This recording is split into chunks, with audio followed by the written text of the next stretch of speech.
May bisita na naman ako. Anong nangyari, Kadyo? Pa, tapos mamaya, ang tagal ka rin, umuwi na ako. Yan ako dumaan sa may surkatan dyan. Kasi dati ako namamasura dyan eh. May nagbago matatas ng bahay. Dumaan ako sa may Santo Niño, San Vicente, dyan ako naglakad paikot, surkat. O, saan ka galing ngayon? Ngayon, galing ko doon sa Ate Gina doon, kinakausap. Pinapupunta ko na Ate Gina doon, tanghali. Hindi pa nga ako makain, mamaya launa pa, paliguan ko raw. Huwag na daw po. Hindi daw pumunta si Kuya Rengi sa bahay. Saka, tapos ikaw, tinawagan ako. Tapos sabi naman, Tinawagan mo ko, hindi mo ko tinawagan hindi pumunta nga ako dito sa kanya. Tapos sabi nung Ate Ano? Gina. Wait lang. Wait lang mga buddy, liliwanagin ko ito si Kuya Jonas. Hindi na kita tinawagan, pero Parang pumunta ako ano? dito. Na tawag doon. Guluhan na nga ako. Guluhan na. Yan na nga ako, ikot ang Pupunta ako ikot sa eh. parking. Tara, doon sa parking. At Pagod si na nga buddy ako ko eh. Ano ba nangyari? Tapos, sabi natin, si Kuya Rengi hindi pumunta sa amin. Ang usapan namin, pumunta ako ang umaga ng 7. Tulog pa. May bumalik kami ni Mama, nasa lubong ko na roon, pati sila dyan, si nanay niya, nakamotor, binigyan ako 50 pesos. Tapos pumunta na raw ako dun sa barangay. Tapos si Ate Gina raw bahala. Tapos hindi niya ako sinamahan eh. Pupunta na raw doon, tapos ikaw naman, Sino kasama mo sana? andyan nga si Mama. Hindi sana kami. Oh, sino kasama mo pumunta sa barangay sana? Wala nga eh. Oh, kami lang, gigipitin ako yun eh. Hindi kawawain Yun ako. mga buddy, Iyari ako doon. sa ano lang mga buddy, meron kasing ano si Jonathan, may sulat. May summon siya. So, asan na yung sulat mo? Doon nga sa bag ni Mama. So ngayon mga buddy, ngayon yung ano niya, yung ngayon daw yung makikipag-usap doon sa barangay. Wala akong kasama. Ang problema, ayaw niya pumunta mga buddy kasi wala siyang kasama. Kanina kasi pumunta siya sa bahay, eh alis naman kami papuntang pa-check up ni EJ. Kasi nga nagkaroon ng sakit si EJ. So, hiningal ako. So hindi siya nakapunta. Akala ko, pumunta ka kay Korenji. Ito ang uli-uli kami, pangat. Wala din sila. Palit na ako eh, nasa lubong ko na rin, palit sila. Hindi ako, ayaw rin kahapon, sabi papayag. Eh, sila dyan, nandun si dyan eh. Tapos sila, Anong may oras Gina. na? Wait lang. Sige. Mag-alauna na ata, wala una na. Pwede man tayong pumunta ngayon kung gusto mo. Hatid kita eh. Oo nga eh. Sana Kaso? akong tulong, wala kang kasama, dahil gipitin ako ron eh. Ang Wala na. pinaka- Anong oras yung usapan nyo? Alauna 30, Wala na. Alas 2 na. Mag-alas 3 na. 2:30 na. Bakit kasi natatakot kang pumunta? Eh, wala akong kasama eh, mama, gipitin ako. Anong gupitin?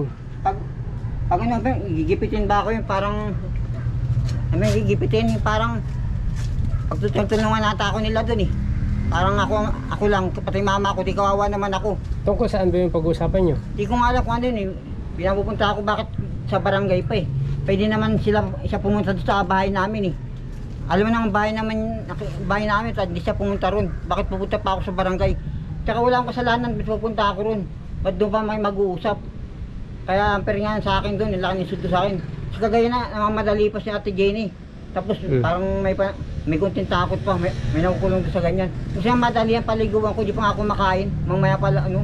Tapos, wala akong kasama. Kami dalawa lang ni Mama. Tapos Inday Okray, mapera. Tapos, sinukakampi ko ron. Wala magtatanggol sa amin. Kaya nga hindi alam ni Kuya. Ano kami ni Kuya. Si Kuya rin sara, tulog pa. Tapos pagbalik ko, pupuntahan naman sila. Ayaw na nagsamahan ako. Pupunta na lodo sila sa amin. Tapos, balik na lang ako doon. Punta na ako sa barangay. Dito ko nga una pumunta eh. Sa ganina ngayon, nakapupuntaw lang. Nasa lubong ko. Kagaya na, tagal ko nakado doon eh. Mag-alas 10 na Ba't eh. hindi ka dumiretso doon? Wala akong pera, maglalakad lang ako. Ano ba gagawin mo doon? Sabi ko nga kay Kuya, tulungan niya ako. Parang konting alalay lang para malaman naman niya. Kasi kawawa naman ako pati si Mama. Kung ano mangyari sa amin, walang magtatanggol. Ano kami niya eh, contact niya kami. Sabi niya, hindi niya kami pababayaan. Sabi niya sa akin ganun eh. Pag oras nangyari yun eh. Yan, nangyari na. Tapos hindi lang alam ni Kuya Kabis na yung ginawa ni... Yun, dapat dumiretso ka na doon kanina. Wala nga pera pamasahe, tsaka ko lang papunta pamasahe doon. Kaya nga magsasama ka kay Renji, gamit namin yung motor niya eh. Kaso tulog pa. Dapat pala nagsabi ka sa akin kanina na mamasahe ka na lang. Sabi mo kasi, may lakad ka ba? Oo nga, dapat sabi mo kanina. Hindi ko alam na wala kang pamasahe. Lang naman sabihin ko, may pamasahe ka ba dyan? Tapos sinabi mo, Nga yung aday lang ko. tingin na lang ako pamasahe. Hindi mo naman sinabi kanina sa Ando nga akin. si Mama, naghihintay. Iyak nang iyak, tapos sumasabay pa, iyak nang iyak. Parang gusto na rin yung mga pumunta sa barangay. Ako naman parang ayoko. Ba't ayaw? Kahit ngayon, pwede kayong pumunta ngayon. Wala na si Inday, wala ni babae siguro yung umalis na siguro O, yun. at least pumunta ka. Ito mga bati kasi kanina, pumunta sa bahay. Ito, pumunta to kahapon sa bahay. Gabi na ba yung pumunta ka? Hapon. Hapon na tayo. Hapon. Saan ako papunta nun? Ewan ko saan. Paalis din kami kahapon, di ba? Oo, Ay, ba papunta ako kaming church pala kahapon, mga buddy. So, may dala-dala siyang sulat. Ayaw nga May pala. dala-dala siyang sulat, mga buddy, at takot na takot. So, may dala siyang sulat, mga buddy. Takot na takot yan si Kuya Jonathan kahapon. So, Ngayon, naulit na naman nga. yun nga. Ngayon dapat yung usapan nila na magkikita daw. Parang mag-uusap sa barangay. Kaso, ang problema, hindi pumunta si Kuya Jonathan kasi natatakot, wala siyang makasama. Yun yung ano mo. Mapapanood nila to. Ano din yan, Oo. yung babae yan. Pero pinapapunta ka namin, di ba?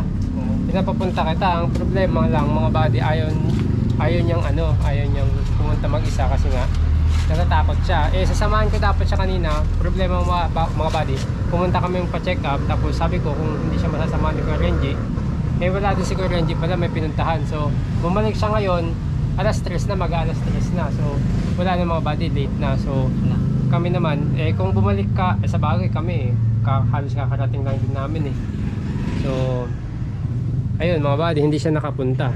So makapanood nila to na hindi ka nakapunta. Napanood ni Ate Jenny yung panila kuya doon. Pati yung babae niya. Ba't hindi ka na lang kasi pumunta, ikaw na lang mag-isa, dalawa kayo ni nanay? Ano bang kinakatakot mo? Nakagipitin na kami. Paano gipitin? Parang gipitin. Mag-uusap lang naman kayo doon. Lalo kong... Hindi ka aanuhin noon, ipapakulong noon. Kasi tignan mo, tinulungan ka nga, binigyan ka ng bigas di ba? Ang gusto niya lang siguro na mag-usap kayo ng maayos sa barangay. Tapos, baka iniisip niya, baka saktan mo kasi di ba, nagmumura ka sa kanya dati. Ngayon, hindi ka pumunta nung birthday, no? Hindi ka nagkita. Walang sakyan Ha? Walang sakyan Bakit dati naman nakakapunta ka? Nakakapunta kayo dati? Hindi yung... Itulak lang yun. Oo nga, bakit? Nangingilang yung balik kayo. Pero ngayon, binyag pamasahe, sakay daw kami sa tricycle. Hindi ko kaya sakay sa tricycle. Sa kulong-kulong naman, ginagamit din. Kaya wala kaming masaking magpuntang sa kanila. Parang pero dati di ba nakakapunta naman kayo doon na wala kayong natinutulak mo lang? Ba't ngayon hindi ka na nakapunta? Binigyan pa pala kayo ng pamasahe. Hindi kong gagawin kung mapapagod uli ako Kaya binigyan ako pamasahe. Pambira. Ganun nga, kaya ka nga binigyan ng pamasahe. Saan na yung pamasahe nyo? Nagas na, tag 200 kami. Mm. Tapos yung babayad sana sa sakyan yun Hindi kami Oo. nakabayad kasi wala naman pagbabayaran. Magagalit sa inyo yun, binigyan pala kayo ng pamasahe. Kuya. Kasi may sakyan naman silang pula ron Ayaw naman kasi gagamitin. Hindi nga kasi pwede na dahil ikaw lagi yung priority. Ikaw lagi yung masusunod, binigyan ka na nga ng pamasahe. Ako mga buddy, napanood ko dun sa vlog ng Ka-Business. Shoutout po, happy birthday pala ako ng Ka-Business. Noong time kasi na tumatawag sa amin, nasa church po kami. Meron po kaming kampanin kasi sa church mga buddy. At alam na yun nila kuya na may mga iba-ibang na kasi okasyon mga buddy, may okasyon. Kumbaga kabuuang okasyon kasi yun.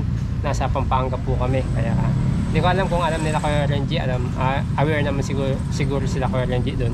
Sa Pampanga kami, tapos kinabukasan, meron na naman kaming tinatawag na Thanksgiving doon sa pinakalokal. Kaya hindi po ako nakapunta. Sa mga nagsasabi po na ma-pride ako. Hindi po. At saka ang alam ko kasi, kinabukasan pa yung birthday ni Kuya Ka-Business. Hindi ko alam na in advance pala nila. So, yun. So, hindi ako nakapunta. Tsaka nasa lokal po kasi kami noon. So, yun po. Talagang hindi po ako naka-attend sa birthday niya. Si Kuya Jonathan ang in-invite ata Alam ko pumunta ka sa bahay noon Oo nga. So, walang tao sa bahay. Saan dato? Oo. Meron, babae. Ay, si Angel lang. So, yung mga bali si Kuya Jonathan yan, hindi makapunta kasi nga nag-ano siya, dadalawang isip. So, ganun na lang. Hindi ko alam, may vlog ka naman pwede ka naman siguro mag-vlog sa channel mo na sabihin mo kung bakit di ka nakapunta. Paano nga walang gana na nga rin na mag-vlog Kasi may problema, parang hindi na matay Nangyari na naman parang tinatamad na naman mag-vlog. Kasi sasabi ko sa'yo na ingatan mo yung pananalita mo, yung mga sinasabi mo, di ba? Kaya, ayun. Mahirap yung ganyan. Pero sa tingin ko, hindi ka naman naanin nun. Gusto ka lang siguro niyang kausapin para magmalinaw na lahat. Malay mo, alam ko baka tulungan ka pa.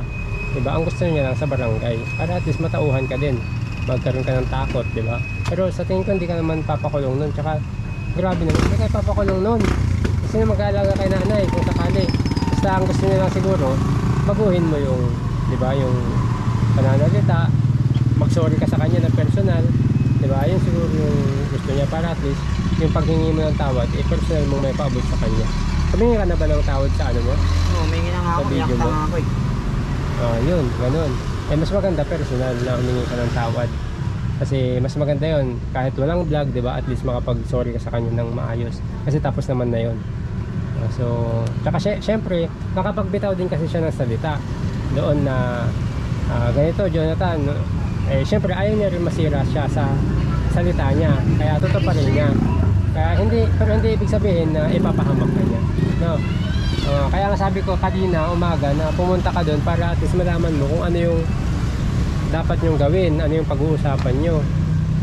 Kasi hindi natin malalaman yan kung hindi ka makakapunta. Ikaw yan, tabayaan mo na lang doon sa inyo. Baka sa inyo pumunta, no? So ayun mga bali, si Kuya Jonathan, relax ka lang. Huwag ka nang natakot. At alam ko naman hindi ka pababayaan. May ano ka, panawagan ka kaya ano, Saan? ka-business, kung ano. Kuya ka business. Oo. Sana tulungan nga ako eh. Oo nga, problema nga, hindi ka naman nakapunta doon. Hindi ka naman pumunta doon. Kahit gusto ko niyang tulungan, kung hindi ka naman nakapunta doon, wala din. Ano nga ako kung sa'yo, walang sakyan, wala nga ako pamasahe. Hindi kasi pwede Kuya Jo na yung tutulong, siya pa yung pupunta sa'yo. Hindi pwedeng ganun lagi. Ikaw yung nangangailangan ng tulong, ikaw yung pupunta sa kanila.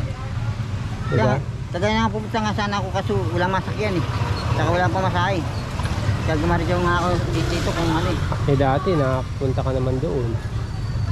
Pero ano lang, nangingi lang yun. Oo nga, pero nakakapunta ka pa rin. Yung katotohanan na nakakapunta ka pa rin doon. Na kahit wala kang pera, di ba, naglalakad ka lang. Dapat iniwan mo na si nanay, ikaw na lang yung pumunta. Diba? Oo nga yan.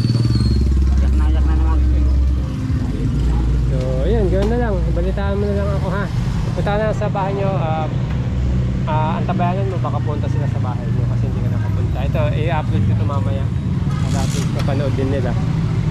So, ayun, Kuya Jonathan. Doon na ako sa parking. Sama si Tony. Ha?